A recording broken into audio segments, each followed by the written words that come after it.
What you are about to hear is not a Hollywood movie plot.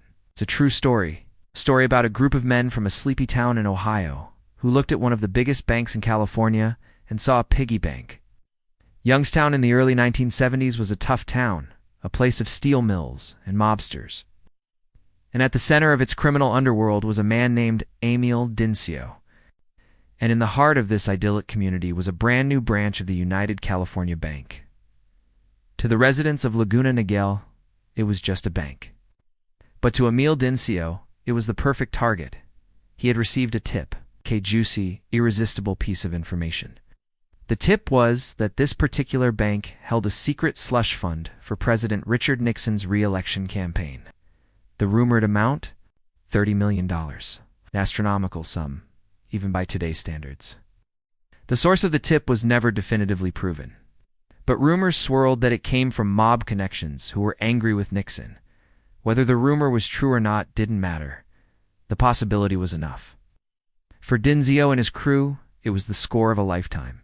The Bank of America, as it was then known before becoming United California Bank, was a symbol of West Coast prosperity, and Nixon's Western White House was just a stone's throw away in San Clemente. The potential for a massive payday, and perhaps a little political leverage, was too good to pass up. Dinsio wasn't just a criminal, he was an artist. His medium wasn't paint or clay, it was steel, concrete, and alarm systems. He was, by all accounts, the best safecracker in the country.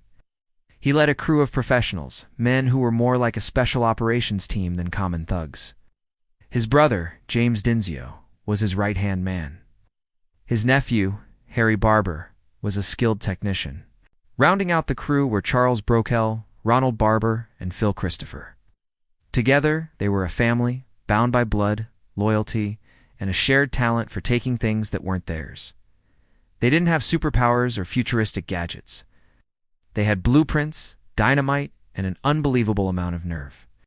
This is the story of a heist so audacious, so meticulously planned, that the FBI would later call its perpetrators the best bank burglars they had ever seen.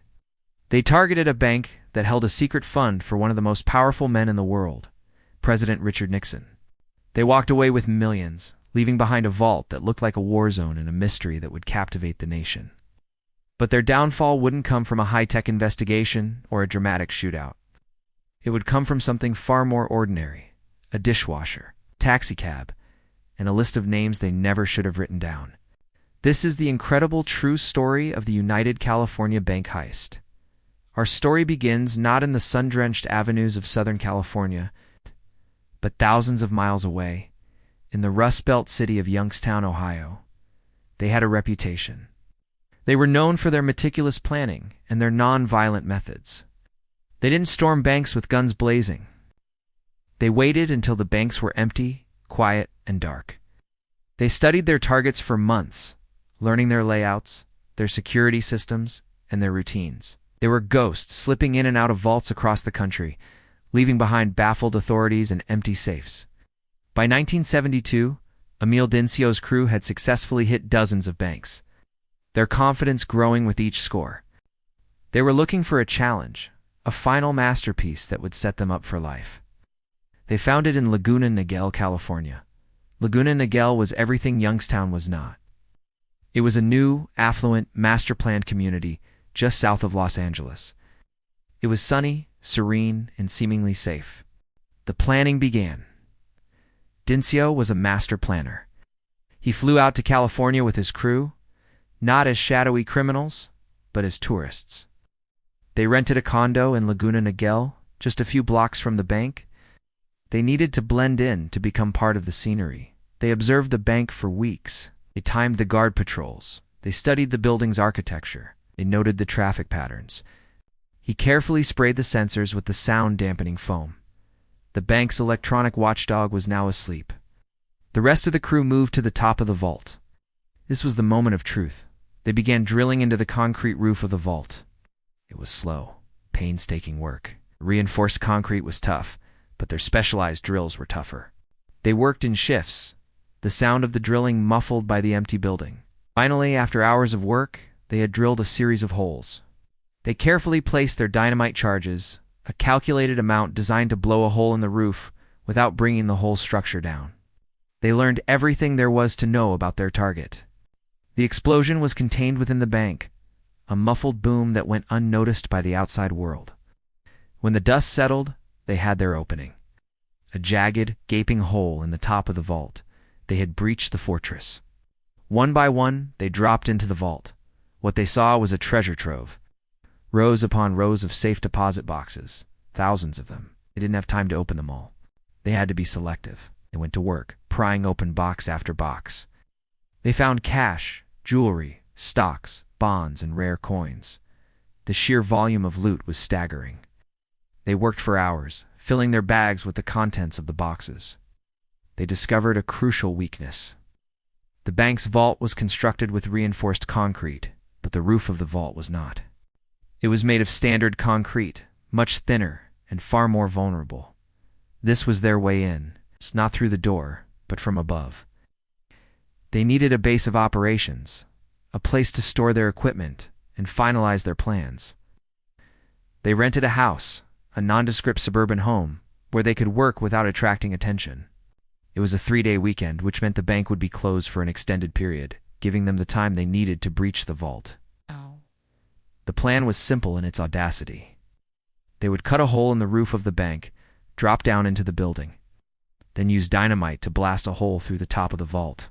It was a plan that required precision, skill, and an incredible amount of courage. The night of the heist arrived. The crew, dressed in dark clothing, moved with the quiet confidence of seasoned professionals. They cut a precise hole in the roof of the bank, careful to avoid any structural supports that might trigger a collapse. One by one, they lowered themselves and their equipment into the dark, silent building. They began assembling their tools. This wasn't a crowbar and a hammer job. This was a sophisticated operation. They diamond-tipped drills, electromagnetic core borers, burn bars, and most importantly, dynamite. Lots of dynamite. They also needed to disable the alarm system. This was Harry Barber's specialty. He studied the bank's alarm system, a state-of-the-art ultrasonic system.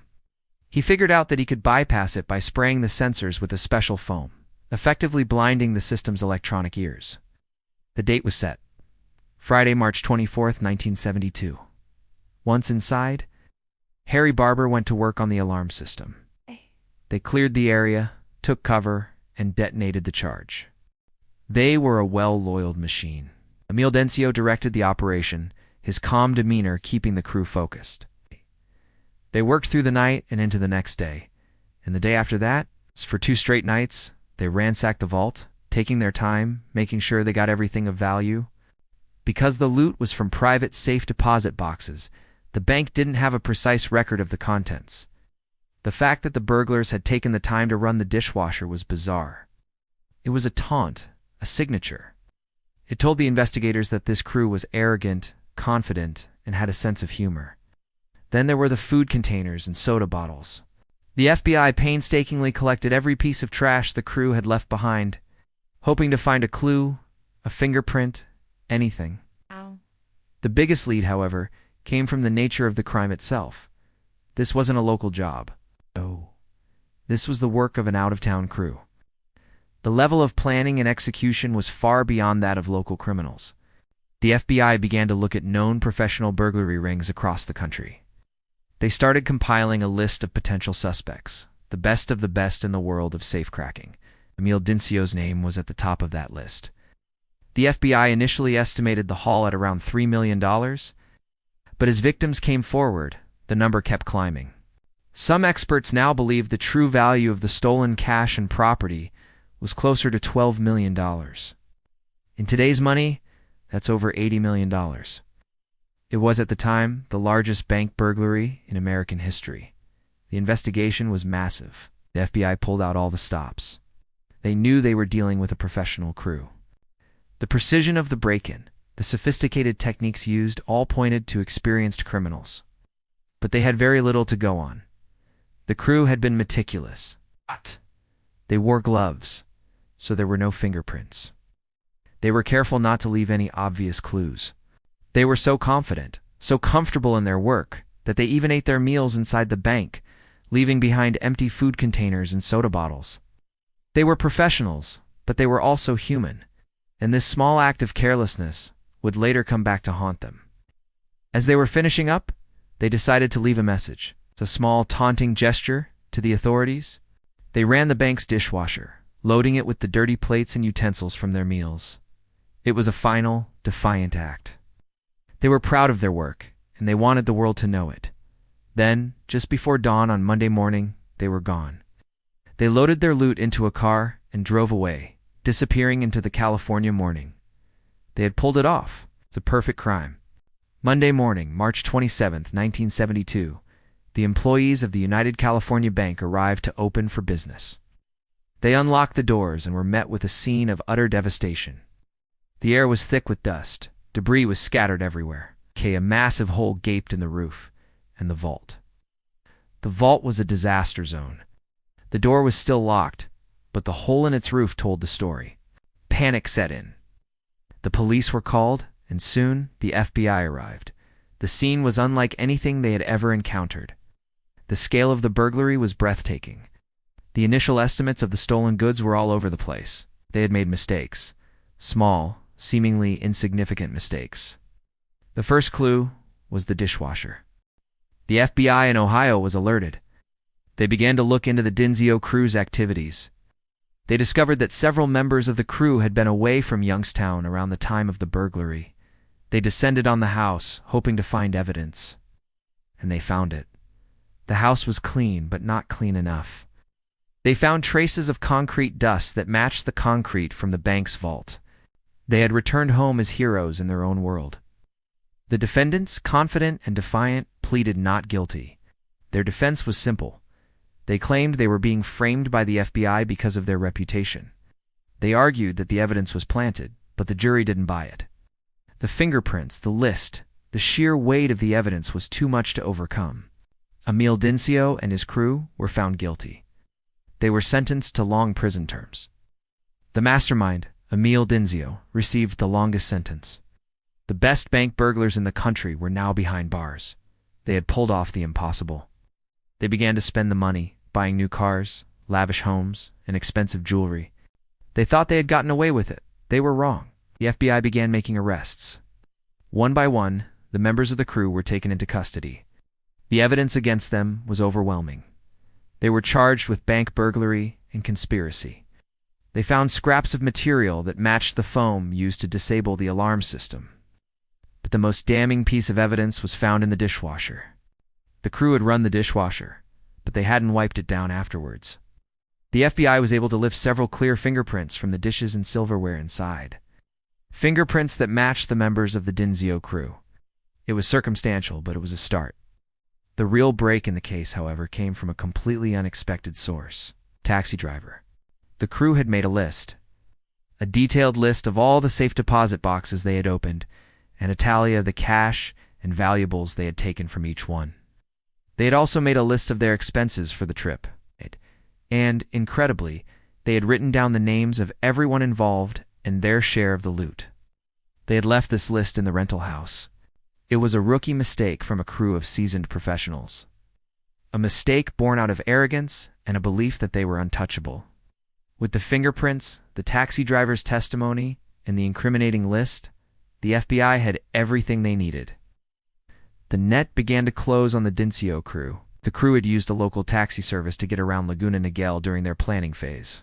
They had even used a taxi to get to a nearby airport after the heist. One of the drivers remembered them. He remembered their faces, and he remembered their conversations. He told the FBI that he had picked them up from a house in Laguna Niguel and driven them to a private airfield. This was the missing link. The FBI now had a location, the rental house the crew had used as their base of operations. But the nail in the coffin was a piece of paper. Back in Ohio, Amil Dinsio and his crew were living the high life. The trial was a media sensation. The story of the Ohio crew who had outsmarted the biggest bank in California was front-page news. But what about the Nixon slush fund? The $30 million that had supposedly been the primary target of the heist. The FBI investigated the claim, but they could never find any concrete evidence to support it. The bank and Nixon's campaign denied the existence of any such fund. However, the story has persisted for decades. In his memoirs, Amil Dinsio